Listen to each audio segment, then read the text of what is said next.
Probably three things that they can do. So they should become active and talk to either their representatives in Washington, D.C., talk to their societies, the different academic societies that they belong to, whether it's primary care or respiratory care physician, like here at the ATS meeting in Dallas that we're attending. They do a lot of advocacy on behalf of patients. And by contacting them, there are a few things that they can talk about or they can target. There are these budget neutrality measures that unfortunately in this case make the reimbursement even lower in some rural areas. So patients in rural areas, underserved populations, are probably the ones who are hit the most because the reimbursement has gotten so low. So these budget neutrality measures probably need to be looked at and addressed. And so that's one of the things that they can ask for from their representatives. The second thing is to look at the individual therapies within this oxygen category.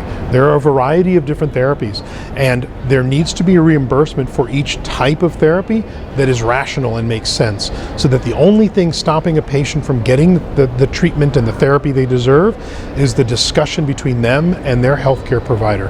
It shouldn't be whether or not it's reimbursed or whether or not a DME is going to be able to break even in 3 or 4 years. It should be that there's reasonable, fair, and equitable reimbursement for all the different therapies, and when you and your doctor or your healthcare provider decide what's most optimal for you, it's available to you regardless of whether you're a Medicare beneficiary or you use some other access to the healthcare system. The third thing that they can do is also talk with their legislators to help influence CMS and others who look at rates of readmission as a proxy for the efficacy of therapy and the efficacy of payment policy.